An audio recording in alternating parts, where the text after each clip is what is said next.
Senhor, que estamos vivendo nesta hora, Pai. Temos vivido todo esse tempo, Senhor, para ver a hora que nós poderemos ver o Senhor, Pai. Oh, que dia será, Senhor, quando todas as labutas terminarem, Pai. Todas as tentações, as provas, tudo ficará para trás. Nada aparecerá, nada no final do caminho. Tudo que nós passamos não parecerá nada.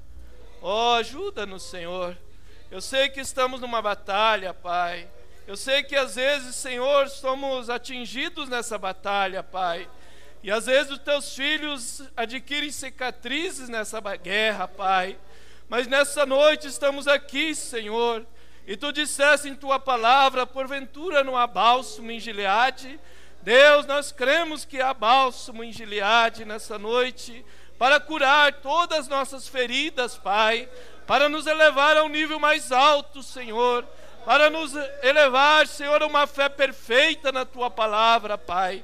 Oh, abençoa os nossos corações nessa noite, Pai, no precioso nome de Jesus Cristo. Amém e amém. Podeis vos assentar, irmãos, por um momento. Queremos cumprimentar também aos que estão na conexão nessa noite, nos acompanhando.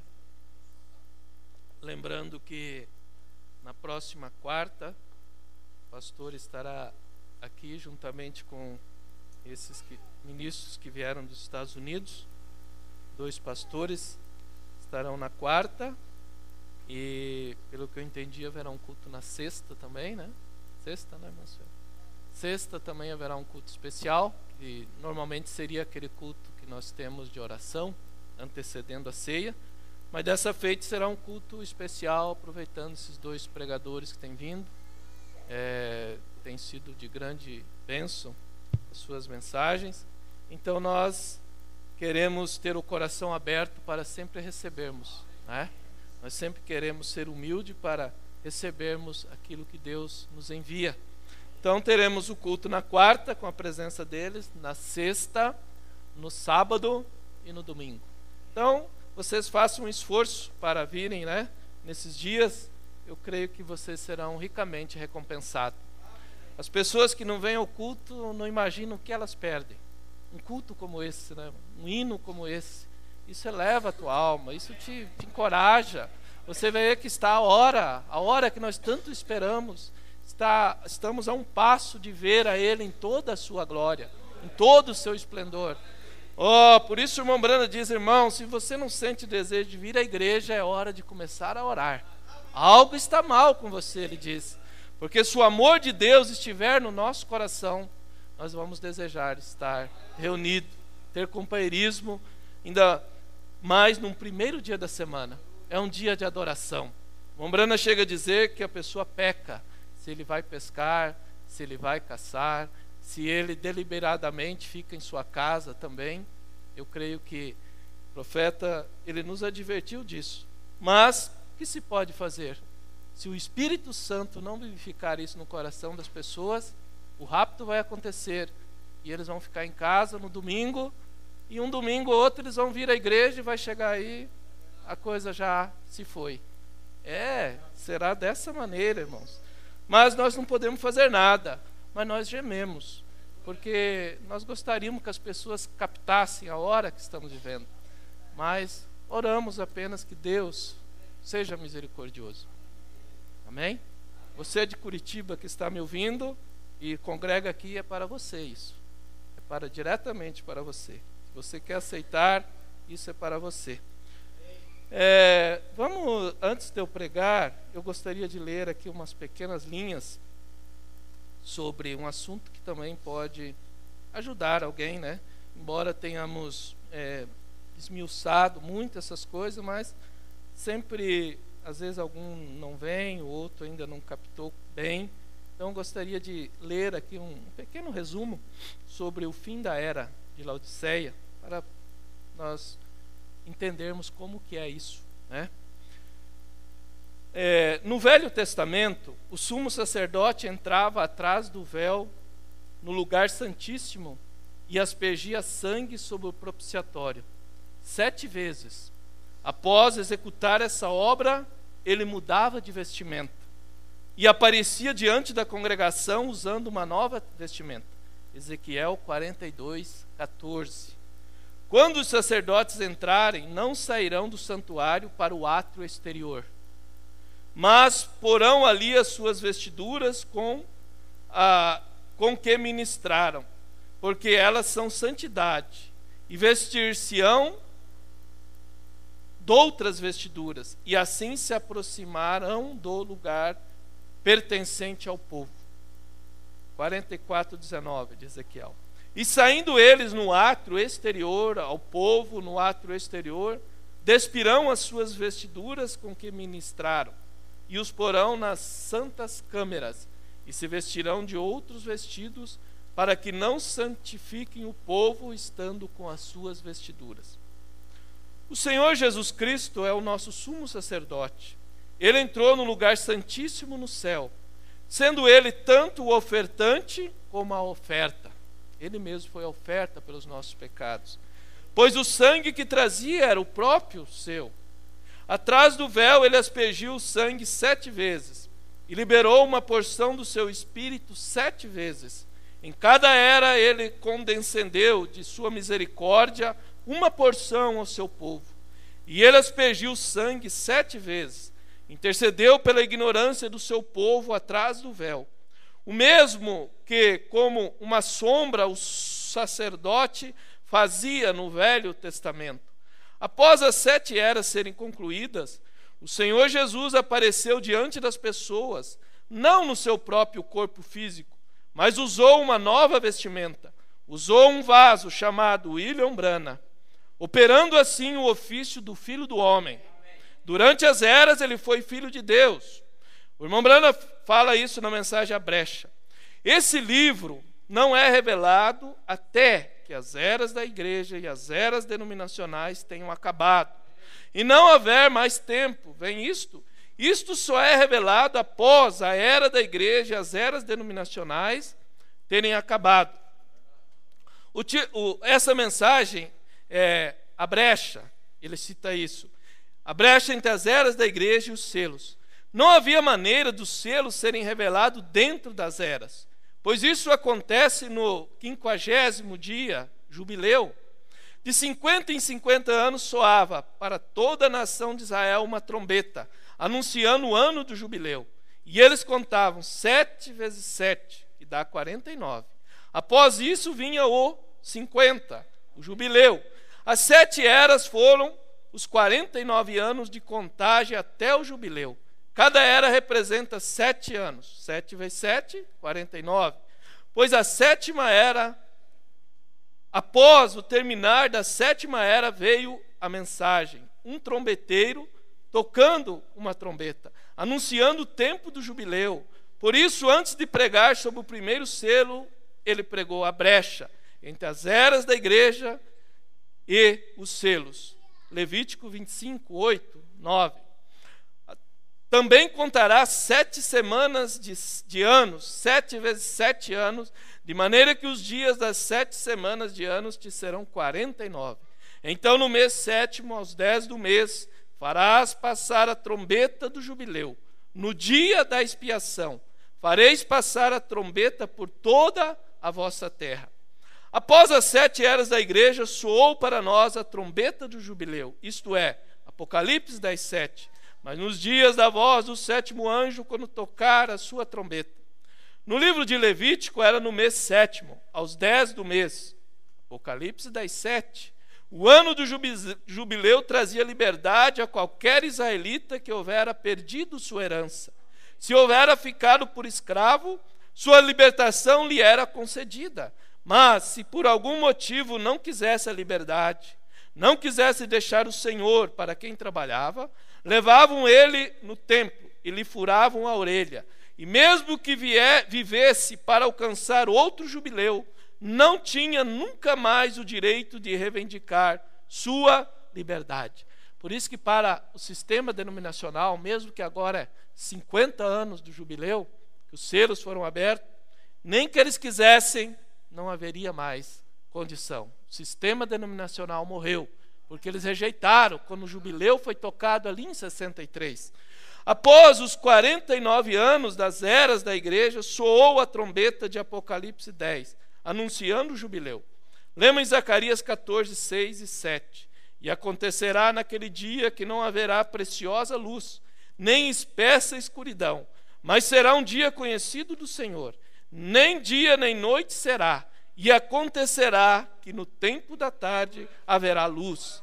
Esse é o dia do jubileu, o dia em que a trombeta do Evangelho anunciou a nossa liberdade.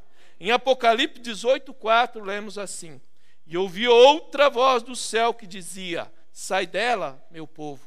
Muitos ouviram essa voz, mas amando seus senhores, suas denominações, não quiseram sair, tendo assim suas orelhas espirituais furadas, e perderam a oportunidade de serem livres. Os selos foram revelados nesse dia do jubileu. Segundo o irmão Branham, ele diz: esse livro não é revelado até que as eras terminem. Laodiceia está aí dizendo: rica sou e de nada tenho falta. E como a palavra diz em 1 Timóteo 5, 6, mas o que vive em prazeres, mesmo viva está morta. Esta é a condição de Laodiceia. Os laodiceanos estão aí, mas a era está morta, rejeitou a palavra. Quando o irmão Branham pregou sobre as 7 eras da igreja, em dezembro de 60, ele desenhou um pouquinho de luz no último estágio da lua, representando os verdadeiros cristãos que foram alcançados por Cristo em Laodiceia. Mas 1 ano e 6 meses depois, quando o Papa João VI cruzou a divisa para a Palestina, levando um evangelho podre para oferecer aos judeus, houve uma eclipse lunar e foi fotografada as fases da lua exatamente como o profeta havia mostrado no estudo das eras. Também quando ele prega isso, e eu creio que quando ele prega Apocalipse 4 ou 5, alguns meses depois, também na parede atrás do seu tabernáculo, a coluna de fogo ficou por volta de 15 minutos ali desenhando esse gráfico das eras. E quando chegou na última era totalmente escuro também. Quando eu estive lá, 15 anos atrás, eu encontrei um irmão e ele estava nos mostrando, ele disse: eu estava aqui no dia quando o dedo de Deus desenhou isso aqui, após o irmão Branham pregar as eras da igreja. E então Deus mostrou na lua também, levando esse evangelho. E foi fotografado nas fases da lua exatamente como o profeta havia mostrado, que eles acabaram de mostrar ali, no estudo das eras, com certas quantidades de luz e trevas em cada era. Na parte final do eclipse lunar, na era de Laodiceia, não houve luz nenhuma, por isso só vê 6 ali. A 7ª era toda negra. Então, você vê ali a 6ª ainda com um pouco de luz, né? E a 7ª, então, ou melhor, a 6ª tinha mais luz, a 4ª, mas quando chegou na 7ª não tinha nenhuma luz. Não houve luz nenhuma. Já haviam rejeitado a palavra, e toda a luz se foi de Laodiceia. Agora os eleitos teriam de sair dela, pois a era acabara. Deus estava mostrando no céu que Laodiceia estava morta, havia acabado, a luz de Deus a deixara por completo. Na mensagem: quem dizeis ser este? Diz o profeta. E para que ela finalmente se voltou? Ela se voltou para certamente. É isso exatamente o que a igreja faz hoje, exatamente. Certamente, somos uma grande igreja, somos um grande povo, temos sido por muito tempo. Toda essa coisa que eles chamam de fanatismo aqui fora, essa coisa que eles chamam do batismo do Espírito Santo, e tudo isso, bobagem, veja, isso, não existe isso. Certamente. Eles dizem: eu dou meus dízimos, eu vou à igreja, minha mãe foi para... Certamente Deus, mas Deus disse diferente. E é assim que vai ser, exatamente no gosto da sua palavra. Ele disse o que esta era da igreja de Laodiceia seria.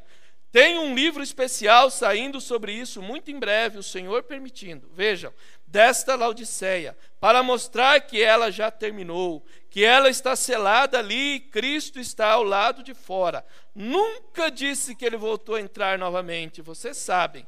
Assim a encontramos hoje, colocando a palavra para fora, exatamente como sempre foi. Apocalipse 3:20 diz: eis que estou à porta e bato. Se alguém ouvir a minha voz e abrir a porta, entrarei em sua casa e com ele cearei, e ele comigo. Na mensagem, o único lugar de adoração provido por Deus, 2:3-9, o profeta diz: comereis pão asmo, cada era da igreja, exatamente como eu dou a vós. Mas não tente voltar a injetar aquilo nisto, porque se tornou um talo. Tomareis os ossos e coisas tais que restarem do sacrifício e os queimarei. Acabou, a era da igreja morreu, avançou, nós estamos em outra agora, amém. Cristo é revelado em sua própria palavra, 81. Ao deslocar as escrituras, você poderá colocar seu corpo junto de uma maneira errada. Os pés onde deveria estar a cabeça ou algo. Exatamente como em outras, você poderia ter ensinado a mensagem de Moisés, você poderá ter, ou mesmo Wesley ensinando a mensagem de Lutero, você pode ter agora em nossa era, ensinando os pentecostais, a mensagem pentecostal. Vê você a confusão que isso estaria? Os pentecostais já mostraram a sua cor, os luteranos mostraram a sua, foram para a denominação, isto morreu bem lá, a era acabou, lá foi aquilo. A era pentecostal é a era de Laodiceia. Em muitas mensagens, o irmão Branham disse que a era pentecostal terminou, ou seja, a era de Laodiceia acabou.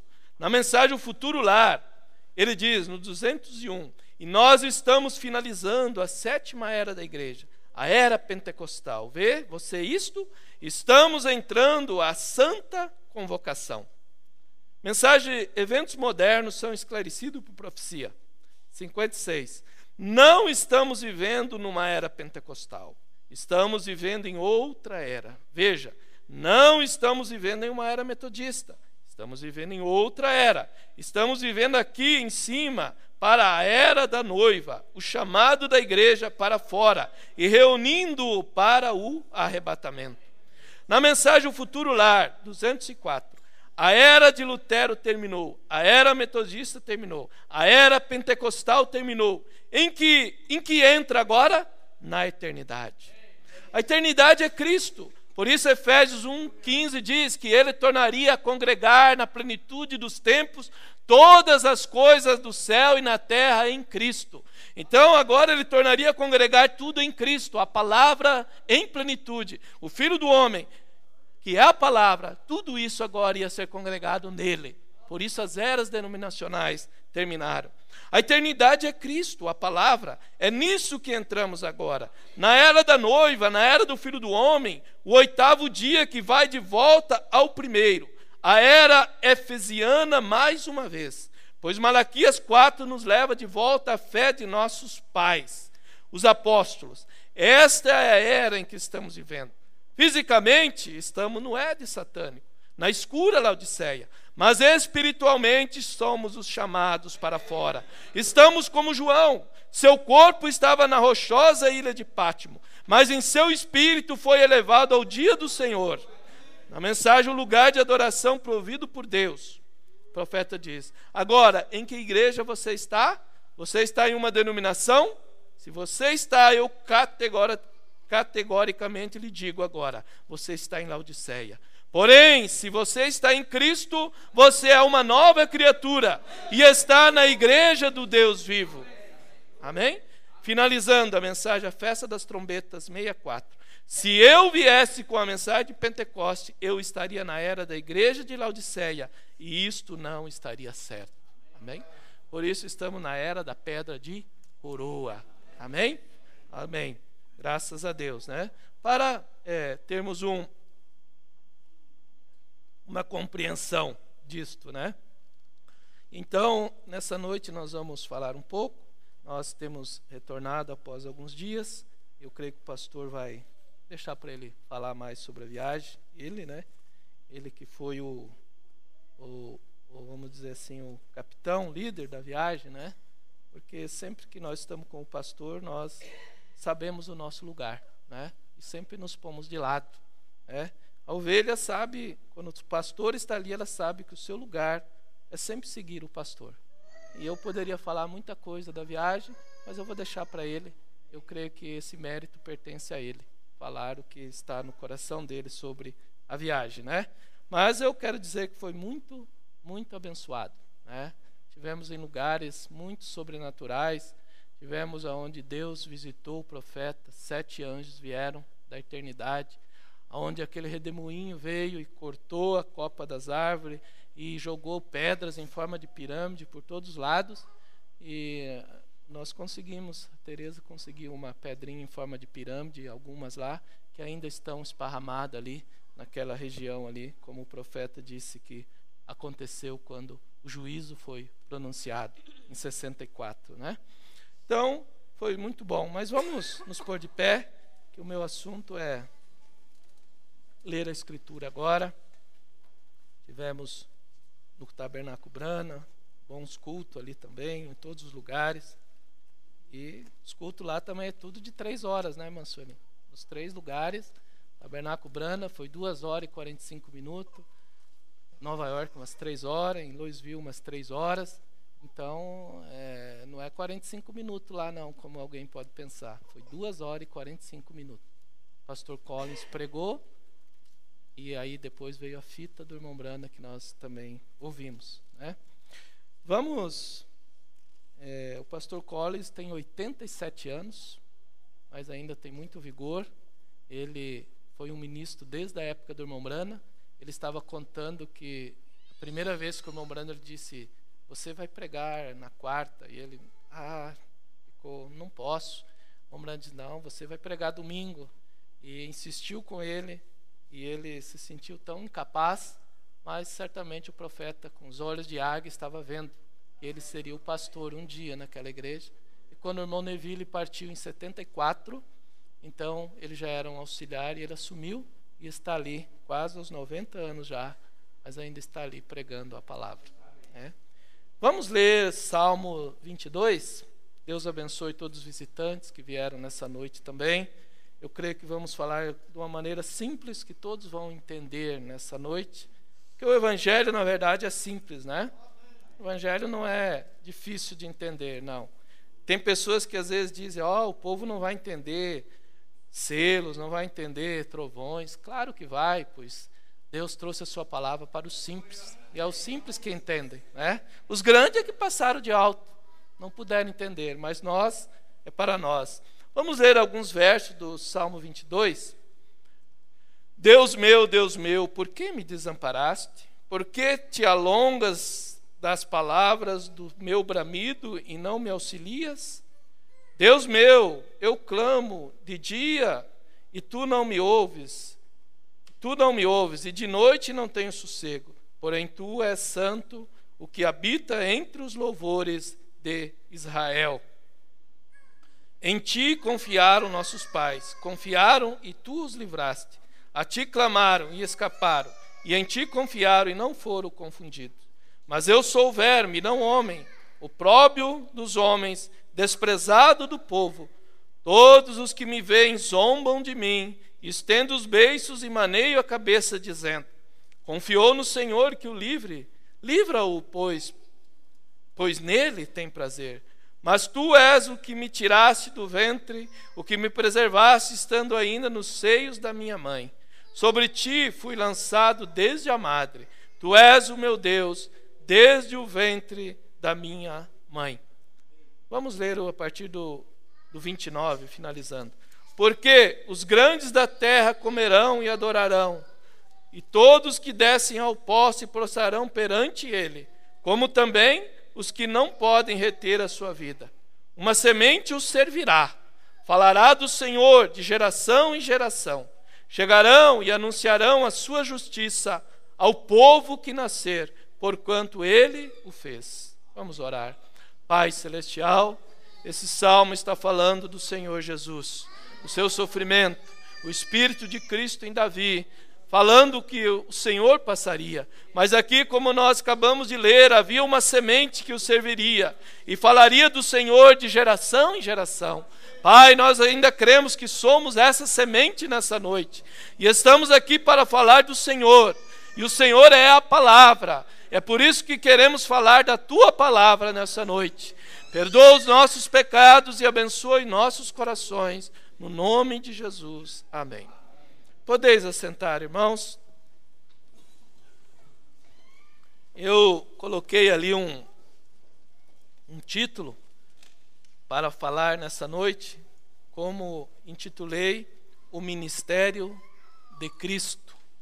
Eu vou usar bastante essa mensagem: vivendo, morrendo, sepultado, ressuscitando e vindo.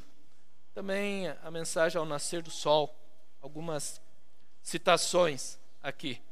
Como nós lemos esse Salmo 22, estava falando, Davi estava profetizando o Espírito de Cristo nele, falando desses acontecimentos que o Messias passaria, onde os seus próprios ossos poderiam ser contados, aonde ele passaria por todo aquele sofrimento ali.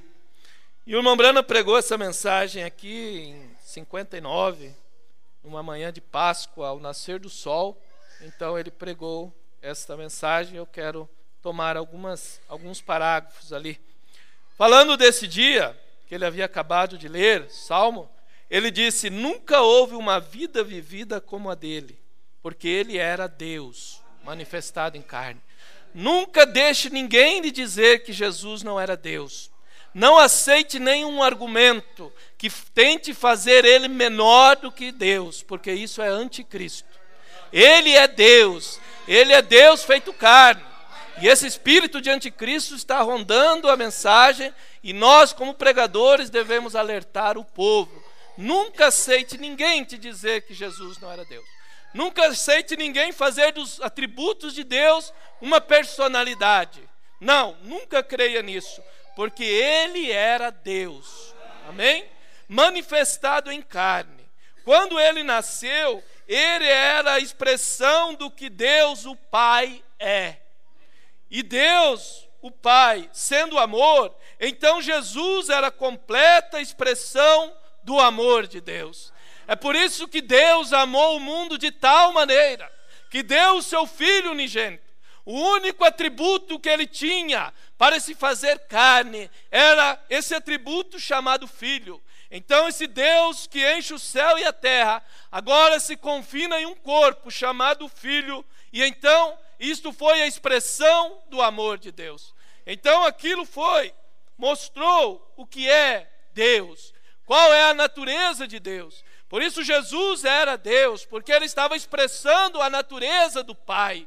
Ele estava demonstrando o Pai ao mundo, porque o Pai, na sua forma, ele nunca poderia ser conhecido.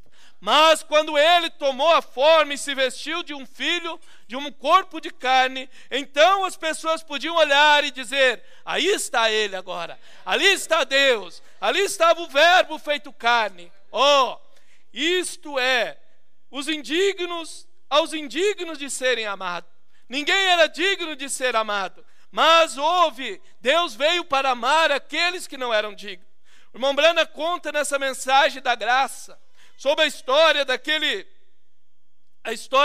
rei que tinha um filho, e um único filho. E então aquele filho foi morto. Um rapaz veio e assassinou aquele filho do rei. E então aquele homem foi sentenciado. Aquele rapaz foi sentenciado a uma morte terrível, que ele deveria morrer aos poucos. Sua vida deveria ser tirada aos poucos para ele sofrer, porque ele tinha matado o filho do rei. Então era uma pena, o máximo que eles puderam achar, matar aos poucos, para que ele pudesse sentir a dor do que ele tinha feito. E então ele foi levado à cadeia e ficou ali, esperando os preparativos para que então a sentença pudesse ser cumprida sobre ele.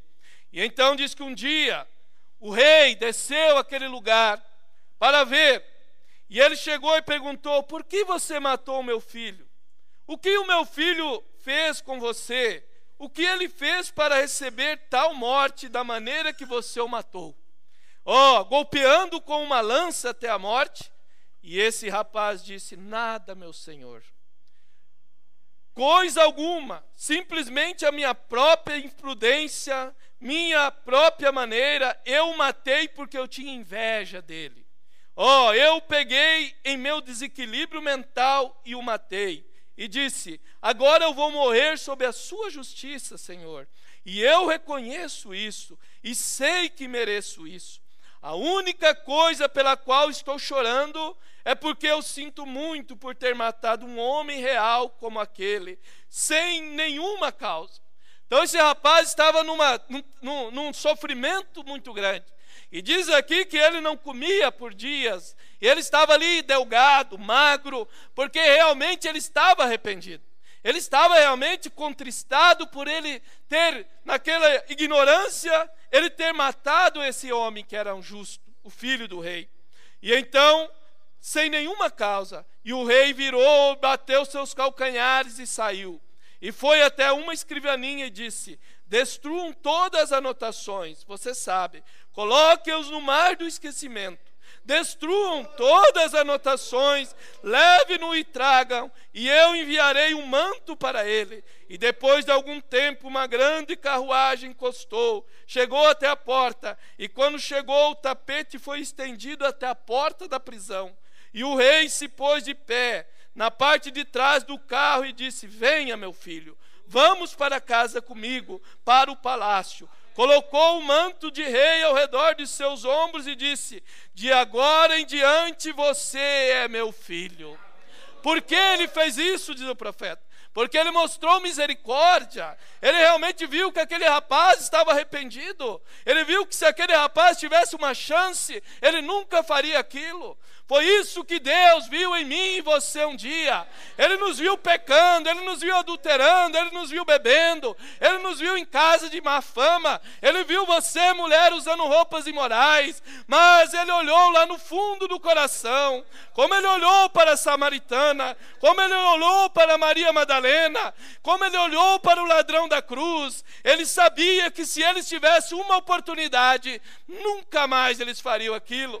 E Deus olhou para nós e disse: eu sei que se eu tirar o poder do pecado de sobre ele, se eu romper o poder da escravidão dele, eu sei que ele vai me servir com todo o seu coração. Então ele estendeu o seu manto sobre nós, e ele colocou o Espírito Santo sobre nós, e isso mudou a nossa natureza. De um lobo agora ele nos fez uma ovelha, de um homem que amava o pecado, a um homem que ama a justiça, a uma mulher que ama a justiça e a palavra. Quem fez isso por nós? Foi o rei, porque nós tínhamos matado ele com os nossos pecados. Quem levou Jesus foi os nossos pecados. Não foi os romanos que levaram ele, não. Ele se entregou porque ele era um cordeiro. Ele subiu ali por causa dos meus pecados. Se ele não tivesse subido ali, eu não teria perdão, você não teria perdão. Ele subiu ali por causa do meu e do seu pecado. Foi por isso que ele foi morto naquela cruz. Sim, foi por causa dos nossos pecados.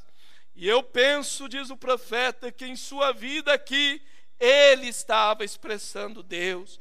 Uma das mulheres mais vis que havia em seu tempo, que foi apanhada em adultério, mas quando chegou diante dele, irmão, ele era a porta. Ele abriu uma saída para ela. A lei dizia que ela havia morrer, mas ali estava um que havia doado a lei lá no Monte Sinai. Ali estava aquele que disse: antes que Abraão existisse, eu sou.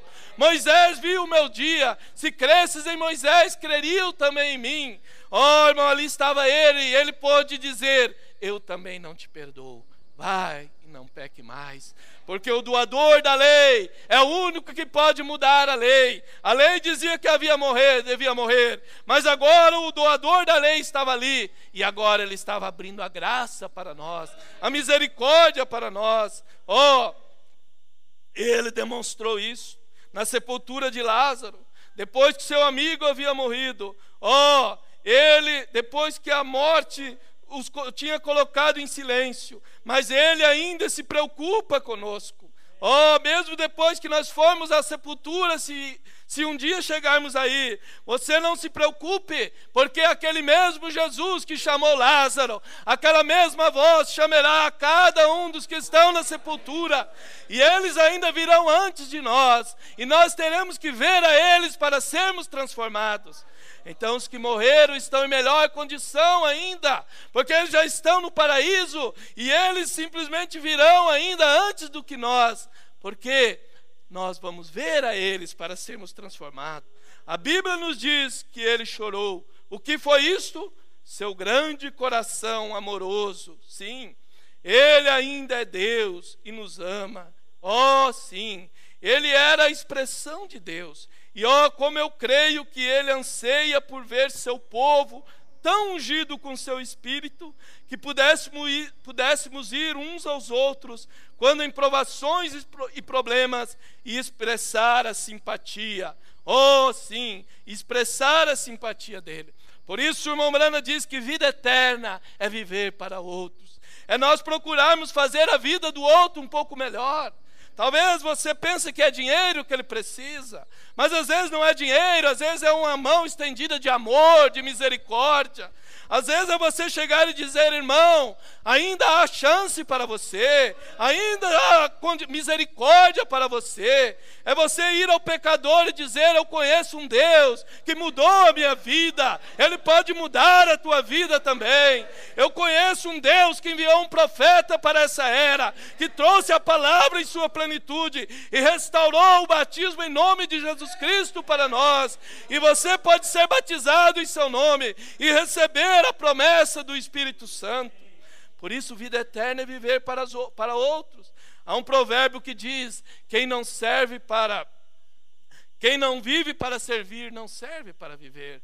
Eu creio que todo cristão, ele sempre vai procurar ser uma ajuda para outro. Porque se o Espírito de Cristo está em nós, oh, você sempre vai querer ser uma ajuda para alguém. De várias maneiras você poderá ser uma ajuda para alguém. Fazer o fardo mais leve do irmão. Oh, isso é vida eterna. Isto é, às vezes, como eu disse, é você lhe ajudar financeiramente. Às vezes é lhe ajudar em oração. Mas de alguma maneira você poder fazer algo para o outro. Oh, é isso que realmente é vida. Para perdoar e amar aqueles que não eram amados. Para isso ele viveu. Oh, nós podemos amar aqueles que nos amam, mas ele amou aqueles que não o amaram. Oh, você não quer ter esse tipo de amor? Porque amar o que nos amam, nós amamos. Todo pecador aí ama quem ama ele. Mas o amor de Deus é amar aquele que não nos ama.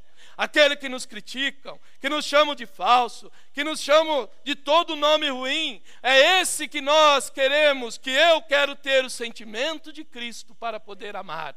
E dizer: ó, ele não sabe o que está falando. É o que Jesus disse. Eles não sabiam o que estavam falando. E às vezes as pessoas falam, é porque elas não sabem o que estão falando. E então você tem que demonstrar essa misericórdia para ele. Você tem que demonstrar esse amor para ele. E dizer: ó, ele está falando isso, irmão, porque ele não entende o que ele está falando. Ele não compreende. Mas quando os seus olhos forem abertos, então ele não vai falar mais isto. Ele vai compreender que é a palavra de Deus sendo manifestada para o dia, para a hora que nós estamos vivendo. Ó, sim, ele clamou, ó, eles o odiaram e o desprezaram e rejeitaram, mas isso não impediu o seu amor. Ele clamou com o coração cheio de amor: Pai, perdoa, porque não sabe o que fazem. Ele podia entender, sendo Deus, ele entende. Por isso, se Deus estiver em nós, nós vamos entender as falhas um do outro. Nós vamos saber compreender um ao outro. Nós sempre vamos ter misericórdia um do outro. Oh, nós vamos sempre estender a mão pelo outro, porque ele entende. Como aquela menina que ficou órfã, e ela ficou com vários irmãozinhos, e ela tinha seus 8, 9 anos, e ela tinha que cuidar dos menores, e ela tinha que trabalhar duro, e ela tinha que fazer tudo para cuidar deles. E o irmão Brana conta essa história, e aquela menininha não tinha nem tempo de ir à igreja. Não é como muitos cristãos que têm todo o tempo, tem carro, tem tudo e não vem porque não quer. Esses Deus não entende. Mas essa menininha aqui, ela disse, o pregador disse: Olha, filha, você não vai à igreja. Como é que você vai chegar no céu? O que você vai apontar para o Senhor? E ela era uma cristã, ela amava a Deus, mas ela não ia porque ela tinha crianças que ela tinha que cuidar, ela não podia levá-los todos. E então ela disse: eu mostrarei as minhas mãos e ele entenderá. Oh, irmão, ele vai entender, ele entende. Mas ele não entende quando nós deliberadamente fazemos as coisas da nossa maneira e queremos agir da nossa maneira. Mas quando ele vê que realmente você está passando por dificuldade, então ele entende. Ele sabe como se compadecer. Essa é a razão porque ele pôde nos amar quando nós somos indignos de ser amados. Porque ele é Deus e ele entende. Vivendo, ele me amou.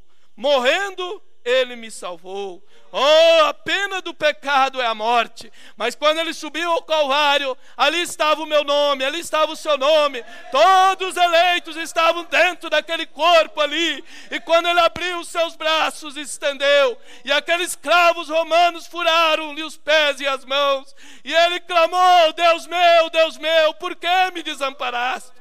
Era um homem morrendo, o Espírito de Deus saiu dele, e ele morreu no alento de um homem. Mas naquela manhã da Páscoa, oh, aquele poderoso conquistador se levantou novamente, e ele disse: todo o poder me é dado na terra e no céu.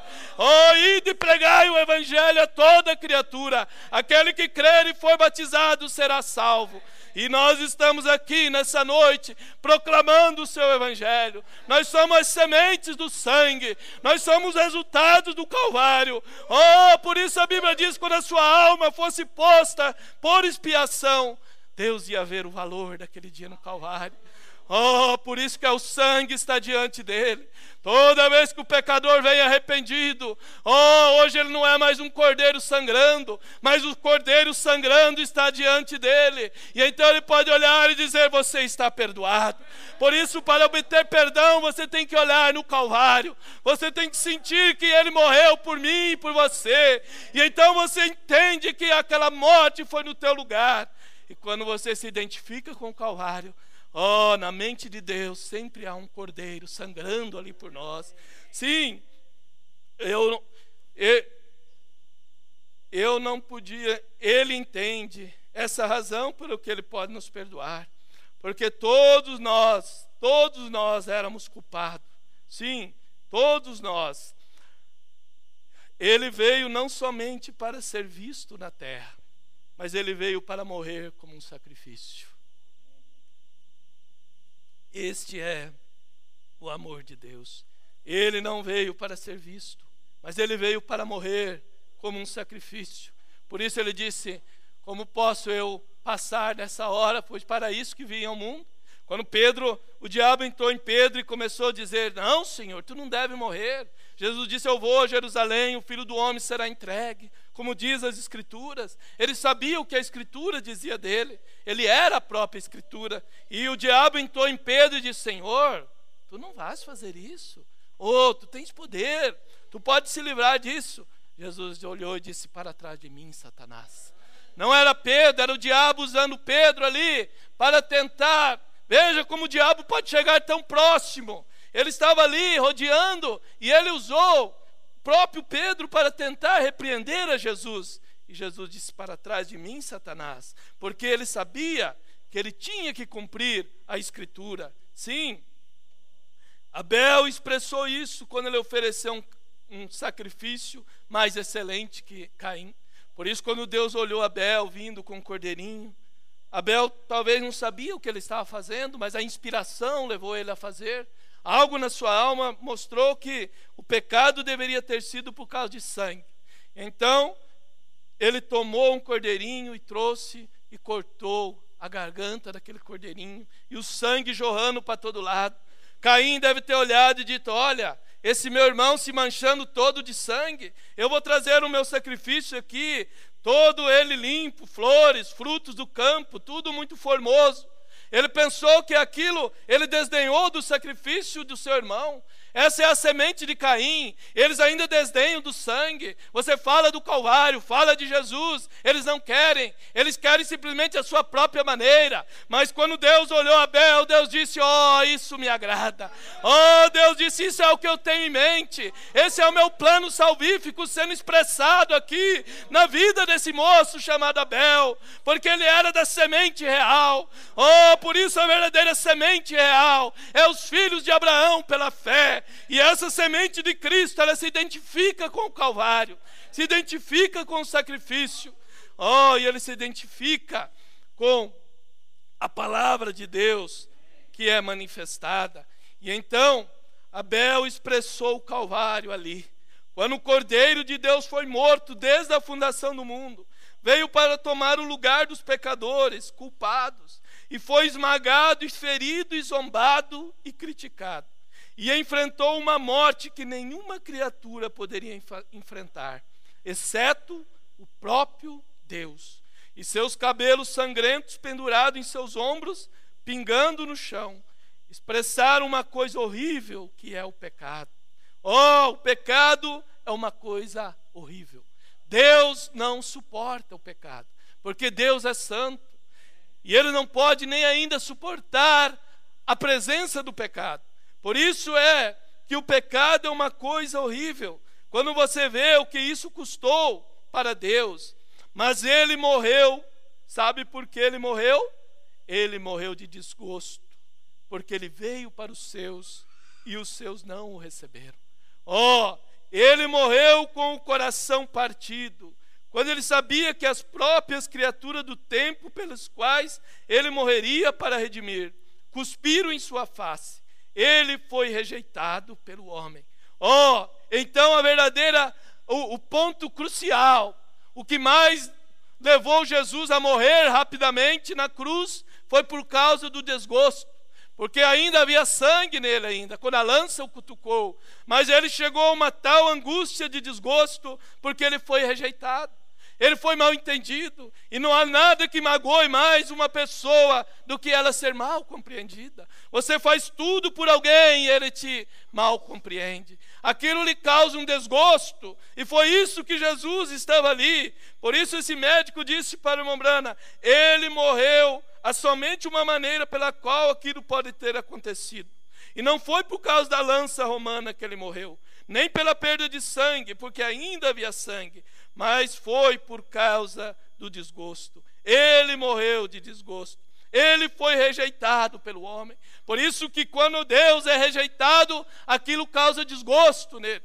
Por isso que na era de Laodiceia, Deus ficou desgostoso, porque Ele veio no meio dos pentecostais. Ele veio com o maior dom que Ele tinha enviado à terra desde os dias do Senhor Jesus. E Ele caminhou por 10 anos fazendo milagres ao redor de todo o mundo, usando um profeta e trazendo um grande avivamento de cura e discernindo o segredo dos corações. E de repente Laodiceia se vira e diz: nós não queremos isso. Nós não queremos essa mensagem, nós não queremos essa repreensão, nós não queremos esse batismo, nós não queremos a palavra de Deus pregada por esse homem. E então aquilo trouxe desgosto para Deus. Por isso é que Deus vomitou Laodiceia da sua boca e disse: você não sabe que és pobre, cega, desgraçada, miserável e nua. E aconselho que de mim compre ouro, ou compre colírio para que unja teus olhos, e ouro para que você não seja miserável. Ouro é deidade, colírio é o que Ele deu para nos ungir os nossos olhos. E vista-te da tua vergonha, para que não veja a tua nudez. A vestimenta que Ele nos deu é a palavra. Por isso é que a noiva, ela tem a vestimenta da palavra, ela tem o colírio para ver, e ela tem o ouro, que é a deidade que foi manifestada em carne humana para nós, o ministério de Jesus Cristo novamente. Mas Laodiceia colocou para fora e disse: eu não preciso disso. E ele assim mesmo diz: eis que estou à porta e bato. Se alguém ouvir a minha voz e abrir o seu coração, eu entrarei, com ele cearei e ele comigo. Então ele estava fora. Então é isso que é. Ele morreu de desgosto. Mas, que coisa terrível que o pecado faz. Ele separa um homem de Deus. Deus colocou nossos pecados sobre ele, e ele foi separado. Foi por isso que ele clamou: por que me desamparaste? Oh, que coisa terrível que o pecado faz. Ele separa o homem de Deus. Oh, mas pelo outro lado, que sentimento dócil é quando você é perdoado. Você lembra quando você foi perdoado? Você lembra que fardo você tinha? O irmão Branham diz quando ele teve a experiência do perdão dos seus pecados, e ele se sentiu como um fardo tivesse saído dos seus ombros, e ele queria correr, e ele chegou para sua mãe e disse: o que você tem, Bill? Ele diz: eu estou me sentindo tão bem, os seus pecados tinham sido perdoados. Quando ele perdoou os teus pecados, os meus pecados, oh, que sentimento é de ser perdoado. Não há nada mais doce do que ser perdoado, porque você sabe que o pecado é uma pena e aquilo te leva à morte. Mas um dia você ouviu a palavra, um dia você veio ao altar, um dia você levantou a mão e disse: Senhor, eu aceito o meu perdão do Calvário, eu me identifico com o sacrifício, eu vou dar meia volta e vou procurar te servir melhor. Oh, se o Senhor me ajudar, eu quero viver uma vida diferente. Eu não quero mentir mais, eu não quero roubar mais, eu não quero adulterar mais. Oh, a irmã disse: eu quero me vestir com decência. Oh, irmão, quando ele vê isso no coração, oh, ele aplica o sangue ali automaticamente, e você sai uma nova criatura. Os teus pecados foram perdoados, e há um sentimento de alívio. Oh, não há maior sentimento do que ser perdoado.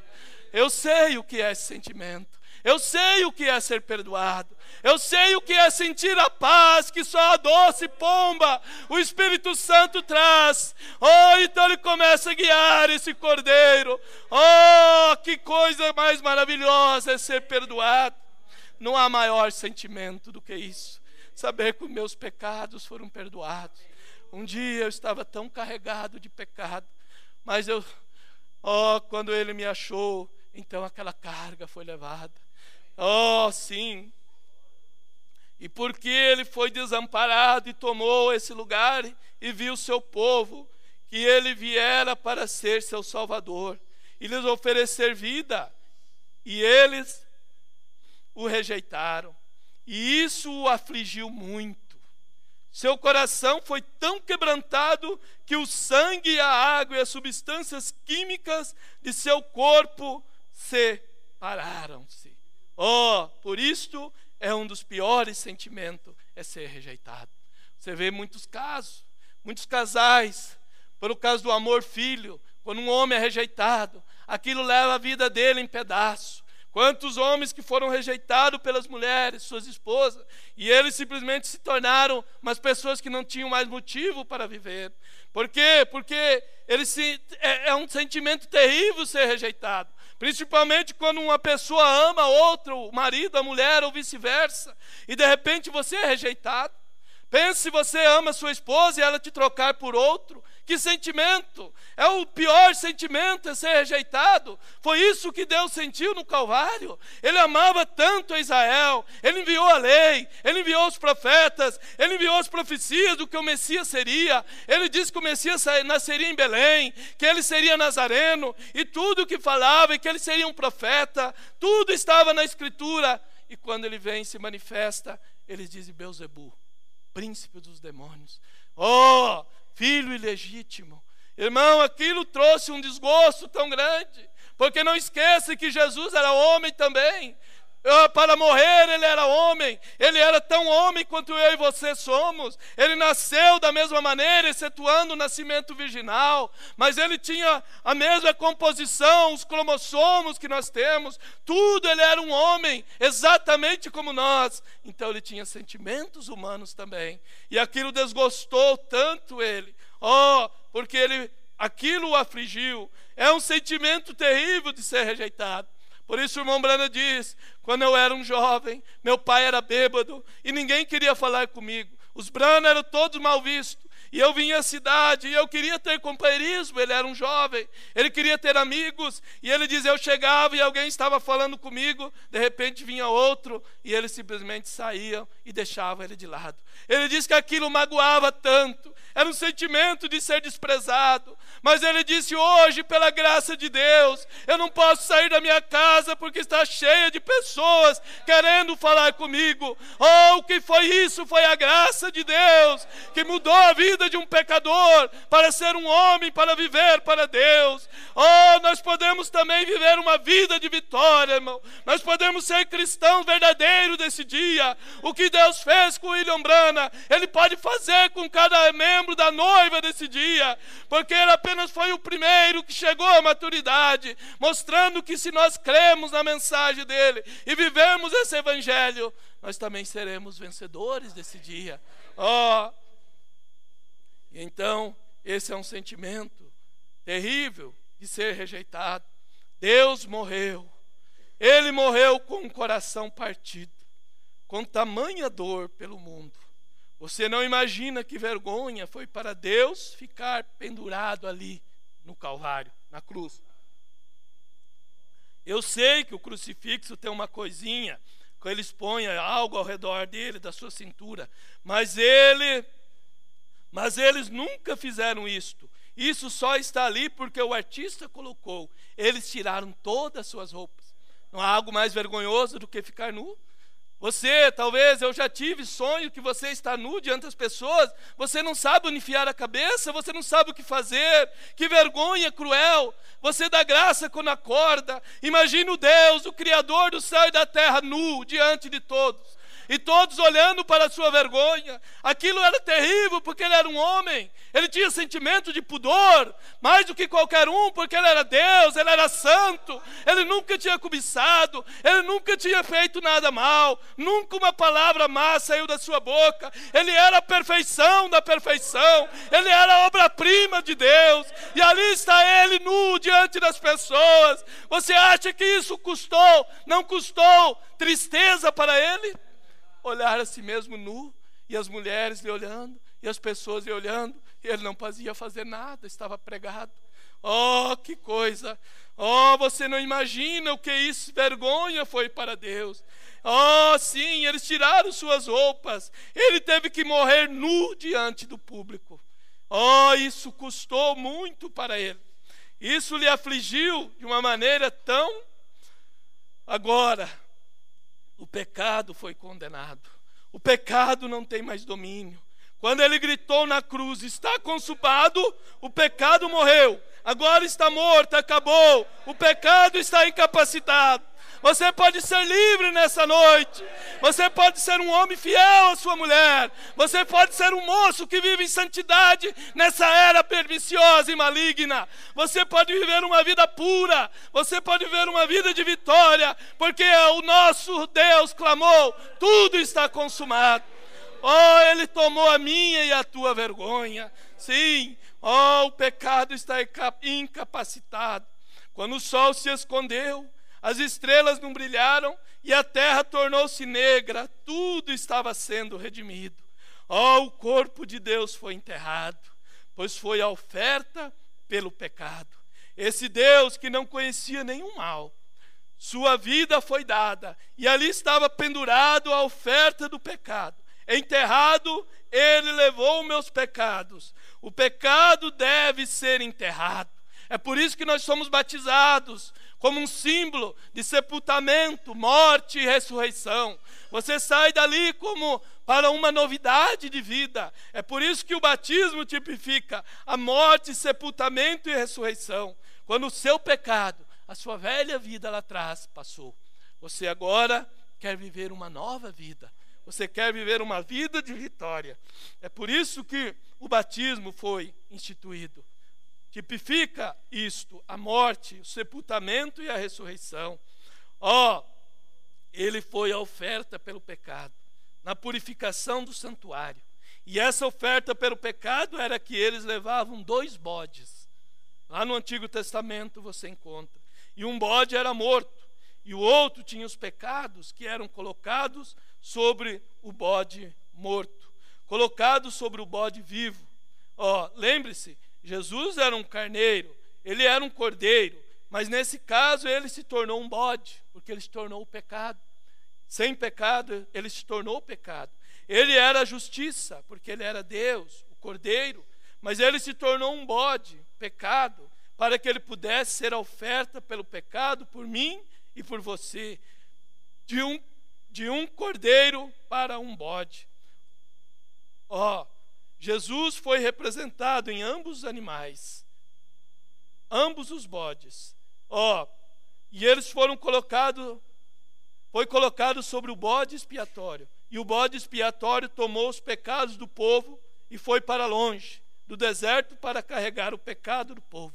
Matava-se um bode, aspergia o sangue sobre o bode vivo, e então era solto aquele bode vivo para o deserto, para longe, mostrando Cristo ali, que ele morreu e ele ia levar os nossos pecados para longe, nunca mais ser visto. O que foi isso? Foi a morte e o sepultamento do nosso Senhor Jesus. Sim, morrendo. Vivendo ele me amou, morrendo ele me salvou, sepultado ele carregou meus pecados para longe de mim. E ele tomou os pecados do povo sobre si e os levou ao nível mais baixo, ao Hades, ao lugar mais baixo do inferno. Ele foi ali ao inferno e disse: Satanás, você é o autor do pecado, tome aí os pecados do mundo e fique com você. Por quê? Porque ele estava representando aquele bode agora, que levou o nosso pecado para longe, e ele foi ao inferno e devolveu para o diabo, porque o diabo é o autor do pecado. Por isso, irmão, quando você vê as coisas erradas que você fez, ou você vê alguém fazendo, aquilo não é o irmão muitas vezes, na maioria das vezes é o diabo, é ele que é o nosso inimigo, é ele que faz a pessoa fazer o errado.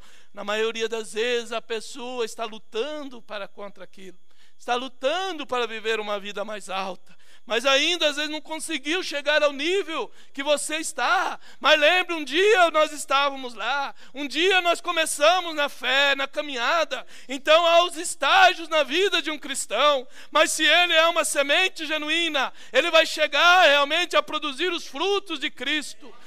Ele está lutando para isso.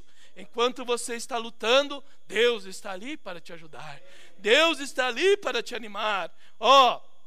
E então é por isso que o irmão Branda diz que somente os cristãos pecam. O pecador não peca, ele já é um pecador. Mas o cristão, quando ele vem a Cristo, então ele peca, ele comete erros, ele comete falhas. Mas há uma coisa: o Espírito Santo em mim e em você não deixa você quieto até você não acertar aquilo.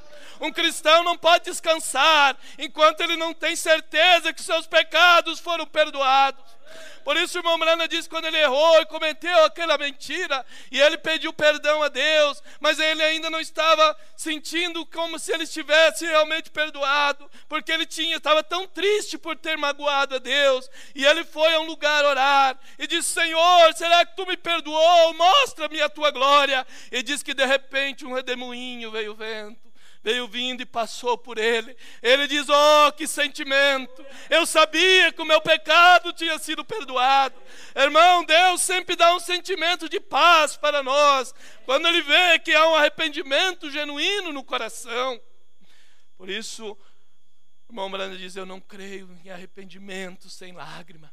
Um arrependimento genuíno sempre traz lágrima, traz tristeza, traz desejo de mudança. É algo que contrita o teu coração. O Espírito Santo faz isto.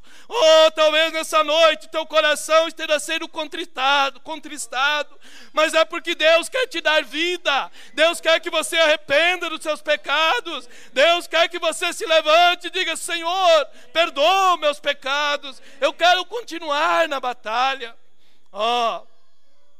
O que foi isso? O que foi este ressuscitando? Foi o recibo de Deus, que a conta foi paga. Quando ele ressuscitou, então ele mostrou que a conta tinha sido paga, porque ele havia dito: destrua esse templo e em 3 dias eu levantarei. Qualquer homem pode dizer isto, mas quando ele se levantou na manhã da Páscoa, então ele mostrou que ele era o cumprimento das Escrituras, que ele era o Messias verdadeiro, que ele tinha cumprido tudo que a lei e os profetas diziam a respeito dele. Ainda que as pessoas não tinham reconhecido isso, mas isso não faz diferença. Reconhecer ou não a presença de Deus não invalida o que Deus tem feito. Por isso é que, ou quer as pessoas reconheçam ou não o que Deus tem feito nessa era, isso não vai invalidar o que Deus faz. Isso continua sendo a palavra de Deus. Ainda Jesus se manifestando para os caminhantes de Emaús, e eles não entendiam nada do que tinha sido feito. Mas aquilo já tinha sido cumprido. A Escritura tinha sido cumprida. O que Jesus teve que fazer para eles foi apenas abrir o seu entendimento, para que eles vissem que a Escritura, que a Escritura já havia se cumprido a respeito do que o Messias deveria passar. Ressuscitando, ele me justificou livremente para sempre. 40 dias depois, quando ele estava de pé, conversando com seus filhos, a gravidade começou a perder a sua força. A obra foi consumada. A pena estava pago. Ele tinha o recibo na mão. Era o recibo de Deus. Ele tinha os filhos, a igreja, os crentes. Todo o pecado foi conquistado. O caminho se tornou claro. Ele não mais poderia permanecer na terra. O que nos segura aqui? A gravidade. E a gravidade começa a ser quebrada. Ele perde sua atração, porque estava tudo terminado. Então, nós estamos chegando a esse tempo. Ele começou a se levantar da terra.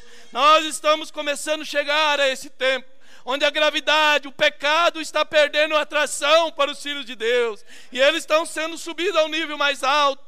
Porque quando termina a era de Laodiceia, há uma voz que diz: sobe mais alto e eu te mostrarei as coisas que hão de acontecer. E a igreja está subindo ao nível mais alto, está vendo toda a palavra de Deus revelada, como João, um tipo da noiva, viu lá, estando na ilha de Patmos. E então o pecado começa a perder a atração. E então seu espírito, ele está por sair da terra num desses dias. Porque quando a noiva sair da terra, o espírito de Cristo sai da terra. E o espírito do anticristo encarna em toda a sua plenitude sobre o homem do pecado. Então, mas ele prometeu: um dia eu voltarei. Vivendo, morrendo, sepultado, ressuscitado, vindo. A esperança da igreja para hoje. Essa é a esperança da igreja hoje. Quando nós temos visto a abertura do 7º selo, quando nós temos visto a sua visitação na terra hoje, no ministério do Filho do Homem, um profeta, quando nós vemos o mesmo Jesus fazendo as mesmas coisas, o mesmo cabeça lá do Oriente, do Oriente se levantou no Ocidente novamente. Isso deve trazer esperança para a igreja, isso traz expectativa para a noiva, quando nós podemos ver a sua manifestação nesse dia, o 7º selo aberto diante de nós. E ele na noiva agora, chegando à perfeição. Porque quando vier o que é perfeito, o que é em parte será tirado. Durante as eras eles tinham o evangelho em parte. Nunca tiveram o evangelho pleno como nós temos. E eles caminharam na luz que eles tinham. E eles viveram na luz que eles tinham. Mas chegaria um dia então que o evangelho pleno, tudo que era em parte seria tirado. E então o que é perfeito viria. E quando o que é perfeito veio, a pedra de coroa, então agora essa perfeição vai levar a noiva embora dessa terra. Vai levar a noiva para fora deste mundo, para fora dessa era de pecado. Por isso é que a sua igreja, irmão, que é o seu corpo, porque a sua igreja é o seu corpo na terra. Ele continuou o ministério. Quando ele voltou no dia de Pentecostes, é o mesmo Jesus que foi: eu vou e volto para vós. Voltou em outra forma, entrou nos discípulos, começou a sua obra. Então era o seu corpo. Por isso é que a sua igreja, que é o seu corpo na terra, durante as eras, ela fez o mesmo trajeto. O mesmo trajeto. Ele veio vivendo. No Pentecostes ele voltou para viver na sua igreja. Então agora eles podiam conhecer a Jesus em outra forma. Jesus, na forma do Espírito Santo, estava ali para viver na sua igreja, no ministério de Filho de Deus, o Espírito Santo ungindo aquele povo. E então ele viveu sobre eles. Por isso, eles tiveram também o tempo de morrer. Por isso ele foi vivendo, morrendo, sepultado e ressuscitando e vindo. Por quê? Ressuscitado e vindo. Quando ele viveu neles no Pentecoste, então ele morreu, porque quando eles morreram sob as perseguições, era o corpo de Cristo, a sua igreja, passando pelas mesmas coisas que o seu autor do cristianismo tinha passado. Então, por isso eles morreram sob as perseguições, nas arenas, nas fogueiras e na Inquisição, e foram perseguidos e mortos. Por quê? Porque eles tinham que ser sepultados. O grão tinha que ir novamente à terra. Então eles morreram, e teve a era das trevas, onde a semente foi sepultada. O verdadeiro cristianismo quase desapareceu. Você veja que tinha desaparecido tanto que Deus teve que buscar lá no meio da igreja católica, da falsa vinha. Deus vai lá e busca um sacerdote chamado Martinho Lutero, ilumina os olhos dele e mostra na escritura que o justo viveria da fé. E então Deus começa agora começou na reforma uma ressurreição da palavra. Ainda que era muito, como diz o irmão Brana, 2 folhinhas apenas. Era apenas o início de algo que não se parecia muito com o original. Mas já era Deus agora, porque havia passado a era das trevas. Ele havia vivido, ele já tinha morrido através da igreja. Ele agora tinha sido sepultado nas eras, o evangelho verdadeiro. Mas começou a ressurgir na reforma. E então veio com Lutero. Começou na reforma, e aquilo veio com os demais reformadores, e veio a era pentecostal, e então chegou o tempo que nós estamos vivendo agora, morrendo, sepultado, ressuscitando e vindo, vivendo, morrendo, sepultado, ressuscitando e vindo. Nesse tempo que nós estamos vivendo, quando nós vemos o mesmo Jesus que veio novamente, o mesmo ministério do Filho do Homem, o mesmo Jesus lá da Galileia, voltou novamente no mesmo ministério. Entre o Filho de Deus e Filho de Davi no milênio, havia uma promessa que ele voltaria para se manifestar novamente. É disso que se trata a sua vinda nesse dia, no ministério do Filho do Homem, para revelar o mesmo Jesus, nesse tempo, o mesmo ministério. Agora vamos tomar algumas citações na mensagem ao nascer do sol. Vou tomar aqui algumas, a partir da página 16, algumas coisas. O profeta diz assim: e ele moverá o molho perante o Senhor para que sejais aceitos. Ao seguinte dia do sábado, o moverá o sacerdote. Depois do sábado, depois da 7ª era, depois da era de Laodiceia, o molho seria movido. Se havia algum rito santo, esse devia ser celebrado no sábado, o qual era o 7º dia da semana, o dia de repouso. Porém, tem notado o que diz aqui com relação a essa celebração? Diz que o molho, o qual é a primícia da semente que foi semeada, o molho, o qual é a primícia da semente, devia ser movido no 1º dia da semana. Você vinha com o seu molho e o sacerdote devia movê-lo ante o Senhor, não no sábado, o 7º dia, mas no 1º dia da semana, o domingo. Esse é o nome romano. Eles adoravam o Deus Sol, mas nos tem sido mudado. Já não é um dia para adorar o Deus Sol, mas um dia para adorarmos ao Filho de Deus. O que se levantou dentre os mortos deve ser movido sobre a congregação, mostrando que nós somos suas sementes. Note bem, do trigo de Deus, ele foi o primeiro grão que havia sido levantado dentre os mortos, Jesus, não é? Ele foi o primeiro grão do trigo de Deus. Sua vida, por meio do poder vivificador, e eu havia levantado dentre os mortos. E este foi a primícia dos que haviam dormido. Ele foi a primícia. Ele foi esse molho, e por isso tinham que movê-lo, porque foi o primeiro a chegar ao amadurecimento. E ele foi movido como uma comemoração de ação de graças a Deus, crendo que as demais sementes se dariam também.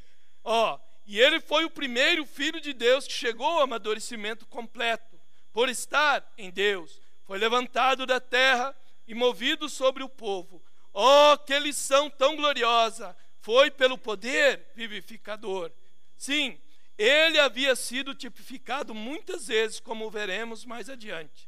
Ele foi tipificado.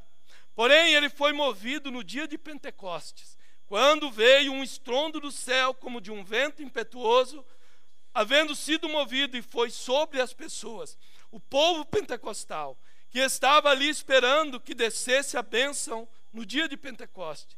E será movido outra vez, nos últimos dias, como nos damos conta, segundo São Lucas 17:30, no dia do Filho, quando o Filho do Homem for revelado novamente, ou seja, movido novamente sobre as pessoas. Agora, quem é esse Filho do Homem? No princípio era o Verbo, e o Verbo estava com Deus, e o Verbo era Deus, e esse Verbo se fez carne e habitou entre nós. Ó, a palavra de Deus. E também por Lucas 17:30, que acabamos de citar, Malaquias 4, e diferentes escrituras, ele teria que ser. Nós vemos que essa palavra é movida de novo sobre o povo, e que as tradições dos homens estão mortas, e que o Filho de Deus vive de novo com o batismo do Espírito Santo entre nós, e nos está dando vida novamente. Então, o que seria movido nesse dia? Qual é o molho? É a palavra, é o Filho do Homem. É ele que seria movido em sua plenitude agora sobre a sua noiva nesse dia. É isso que haveria novamente o molho movido. O molho não é o William Branham, o molho é o Filho do Homem, o molho é a palavra. O William Branham foi apenas um grão que chegou à maturidade primeiro, mostrando que o restante da colheita, que a noiva que viria depois, também debaixo dessa mensagem, chegaria ao amadurecimento também, debaixo desse mesmo sol.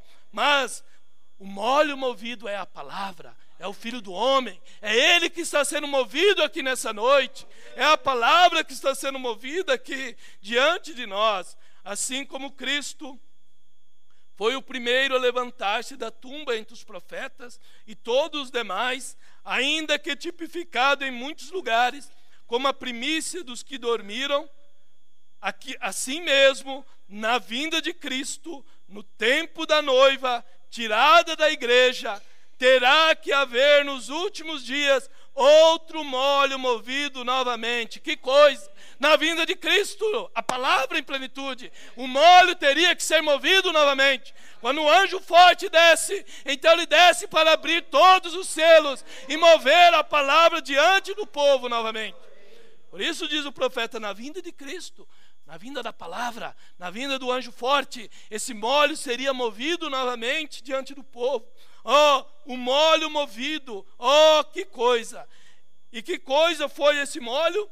Foi o primeiro grão que chegou ao amadurecimento. O primeiro que provou que em verdade era trigo e que era um molho. Aleluia! Estou seguro de que estão vendo o que eu estou dizendo. Amém?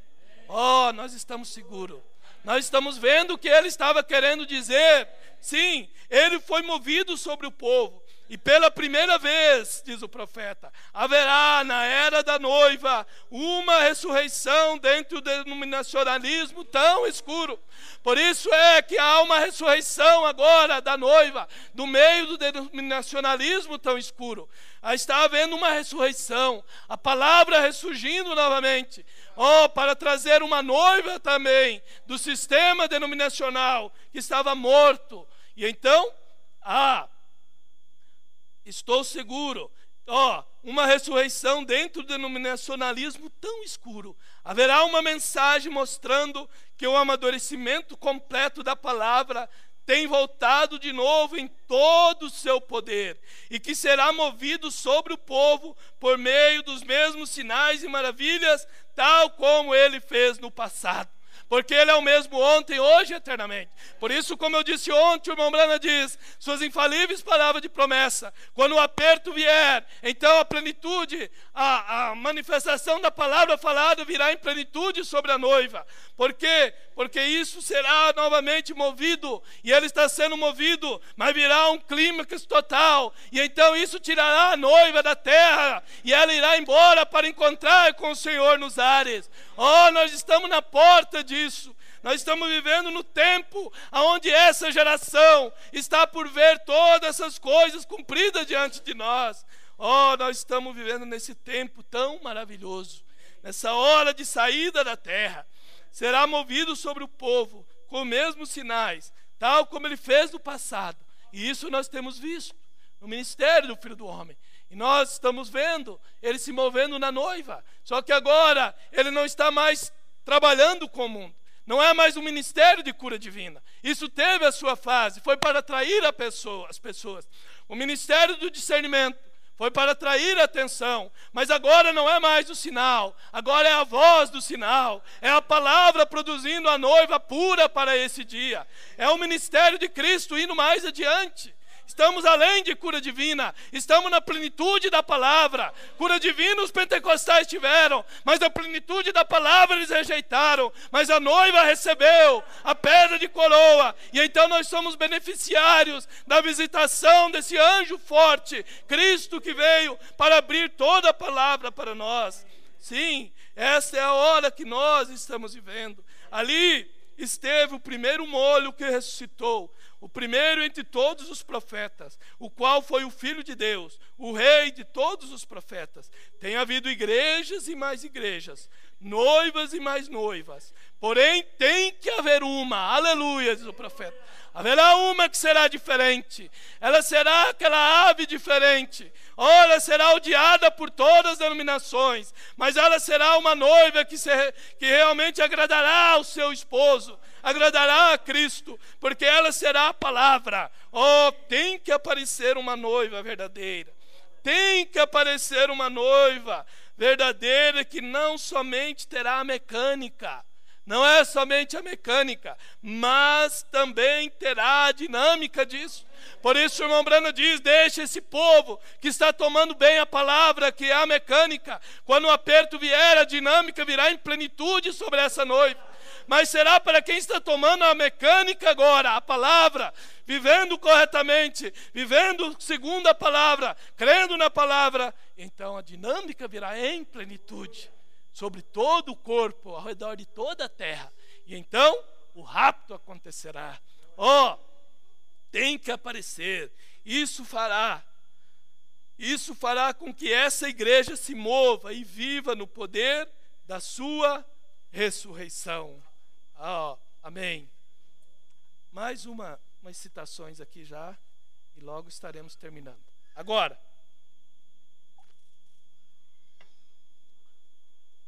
ainda ao nascer do sol. Agora, possivelmente você caminhava em alguma ocasião pela rua, orgulhoso, com um grande charuto na boca ou talvez um cigarro. E vocês, irmãs, em alguma ocasião pintavam a face, se encontravam com o cabelo cortado e se vestiam com shorts e faziam todas essas coisas. E de repente algo clamou e você o examinou e viu que era a palavra a qual lhe trouxe a vida. Então você disse: já não me vestirei mais com esses shorts, já não vou beber licor, já não vou mentir, roubar, nem vou fazer essas coisas que não convêm. Vê você, o Espírito que te levantou a ele dentre os mortos, o Espírito que levantou a ele dentre os mortos, ao morar em você, sujeitará também seu corpo mortal, o qual é só pó dessa terra. Vê você o que é? Sujeitos a quê? Sujeitos a Cristo. Quem é Cristo? A palavra. Sujeito não à teologia, mas à palavra. Por isso que se o Espírito que dos mortos ressuscitou a Cristo habita em vós, então ele vai sujeitar esse corpo de carne à obediência à palavra. Porque não tem maneira de nós sermos um cristão hoje se Deus não enviar o Espírito Santo sobre nós. Por isso o batismo do Espírito Santo foi restaurado novamente, para fazer nós levar o nosso corpo em sujeição à palavra. É a única maneira de vencermos essa era maligna. Mas se ele vem para nós, ele nos sujeita. Ainda que a tentação venha, ainda que você balance, e o teu barco vai para lá e para cá, mas dentro de você é uma âncora, e de repente você pensa que vai cair, mas de repente algo lhe toma pela mão, e você não cai, você passa pela tentação. Jovem, você vai passar por essa era maligna, você vai vencer a pornografia, a imoralidade, o nudismo, o striptease público que está na rua. Você vai ser um cristão vitorioso, você vai ser a semente real de Abraão desse dia. Oh, porque nós estamos certos de que essa palavra é a verdade, e esse Espírito Santo tem vindo, porque ele se alimenta da palavra. Quando você aplica a palavra, o Espírito Santo vem. Quando você aplica Atos 2:38 na sua vida, o Espírito Santo vem, porque é uma promessa que ele daria o Espírito Santo.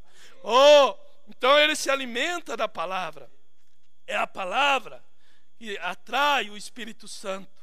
É a obediência à palavra que nos dá direito ao sinal. Oh, ao nascer do sol, recordem o poder vivificador. Observe o que temos visto nesse dia. O poder vivificador tem chegado até nós para abrir aos 7 selos. O que foi aquilo? Foi a causa da inteligência de um homem? Não. Foi o poder vivificador de Deus. O poder vivificador de Deus que predisse que isso sucederia. O poder vivificador fez com que o mundo testificasse que isto é a verdade. O anjo do Senhor, o qual lhes tenho dito que está nessa coluna de fogo. O poder vivificador permitiu que o mundo testificasse que é a verdade. E nisso eles nem sabiam o que era. E nós, o que estávamos vendo da maneira correta, vimos que era nosso Senhor. Veem vocês? Foi Ele que abriu esses selos. Ele é esses selos, porque toda a palavra é Cristo, e Cristo é os selos que foram abertos. Então o que foi a abertura dos selos? Foi a revelação de Jesus Cristo. Os mesmos 7 anjos representam as 7 igrejas. Tudo foi completo, e nós nem o podíamos entender. Foram aqueles os que tiraram a fotografia, não fomos nós. E ali está ele parado, juiz supremo, mostrando que ele é o alfa e o ômega, o princípio e o fim. Oh, que tremenda identificação! O poder vivificador fez isso por nós. O poder vivificador nos permite ver sua vinda. Você viu a vinda de Cristo, da palavra manifestada na terra, no ministério do Filho do Homem. É o poder vivificador que fez isso por nós. Por isso é que na vinda da palavra, na vinda de Cristo, haveria uma noiva que se levantaria novamente e chegaria à estatura de um varão perfeito. Esta é a hora que nós estamos vivendo. Oh, sim, que tremenda identificação. Ele nos permite ver a sua vinda. E agora, finalizando, os músicos podem vir. Essa pequena história, e eu termino com isso. O profeta diz: não faz muito me foi contado a história de um pescador. Certo homem viajou à costa oeste e encontrou um ancião pescador, ou contratou um ancião pescador para que o levassem à pesca. E saíram essa manhã à pesca do salmão. E como você sabe, a neblina cai. Agora estou olhando ao meu irmão Ed Biscoe, um missionário entre os índios nessa mesma região. Nós temos pescado junto na costa oeste. E esse homem que estava pescando era um de muito pouca experiência. E sucedeu que foram levados pelas correntes enquanto entravam, enquanto esperavam que amanhecesse o dia. E já não podiam ouvir o som de alarme da neve. Então esse pescador se perturbou e começou a gritar: olhe, estamos saindo ao alto mar. Então o ancião lhe disse: filho, assente-te. E o acalmou, porque ele sabia o que estava dizendo. Lhe disse: espere até que saia o sol, e então poderemos ver onde estamos. Você dirá: irmão Branham, tenho eu que ser metodista, batista ou pentecostal? Espere até que levante o filho, então veremos aonde estamos. Ele é a palavra. Espere até que você veja a palavra manifestada brilhando através do mar. Oh, o molho sendo movido, então nós veremos aonde nós estamos. Você viu o molho sendo movido? Você viu a palavra em plenitude? O levantar do filho? Então você sabe aonde nós estamos. Nós estamos aqui na iminência do rapto, na iminência de sermos transformados e sairmos dessa terra, porque temos visto a sua manifestação, temos visto ele vindo para abrir toda a palavra para nós, temos visto o mesmo ministério de Jesus manifestado diante de nós, e agora ele sendo manifestado na noiva, porque a noiva é uma expressão a mais do noivo agora, e ela se tornará ele. Amém? A palavra. Talvez você diz, ela se tornará ele? Sim, ela, a noiva verdadeira, será ele realmente. Ela será a palavra. Ela crerá e verá e compreenderá e entenderá e dirá amém a toda a palavra de Deus, porque ela é parte da palavra. Vamos nos pôr de pé nessa hora. Você não quer caminhar mais perto dele, sabendo que esse Deus veio, ele vivendo, ele te amou, morrendo, ele pagou minhas culpas, ressuscitando, ele levou os meus, sepultado, ele levou os meus pecados, ressuscitando, ele levou para longe, e um dia ele voltará para nos receber nos ares, então, naquele seu corpo glorioso. Temos visto a sua manifestação, temos visto a sua presença entre nós, mas um dia nós veremos a ele na sua forma corpórea. Você não quer aceitar esse Jesus? Você não quer caminhar mais perto dele? Você não quer se arrepender dos seus pecados nessa noite?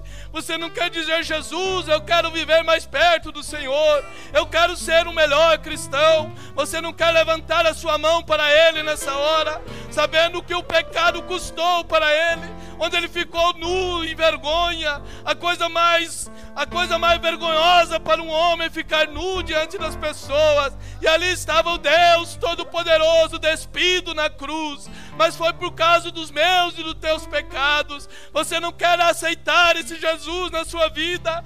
Num desses dias a porta da misericórdia se fechará e não haverá mais chance, mas nessa noite ele ainda está aqui. Ele é o Cordeiro ensanguentado ainda, ele é a palavra revelada em plenitude para você. Você não quer aceitar a ele no seu coração? Como pode alguém rejeitar um Deus tão amoroso, um Deus que se fez carne e morreu pelos meus pecados? Não quer você levantar a sua mão e dizer, Jesus, tenha misericórdia de mim? A oportunidade está aberta. Você não quer aceitá-lo na sua vida? Um dia você desejará, mas poderá ser tarde. Se você sente um puxão, não quer levantar a sua mão e dizer, Jesus, eu quero te servir melhor. Pai Celestial, temos pregado a Tua palavra, Senhor. Um dia o último sermão será pregado, as Bíblias serão fechadas, e então nós iremos embora para a ceia das bodas do Cordeiro.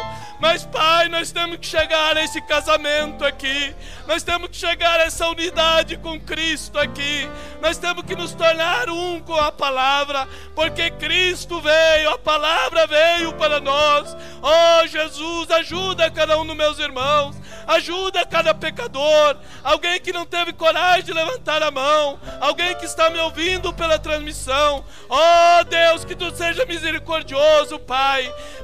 Que Tu dê graça para cada um dos Teus filhos e nos leve a uma vitória completa. Nos batize com o Espírito Santo, traga o Espírito Santo para cada vida, muda cada vida. Cada um que deseja uma mudança nessa hora, que ele receba o batismo do Espírito Santo, que ele receba o poder de Deus na sua vida, para viver uma vida de vitória, Pai, no precioso nome de Jesus.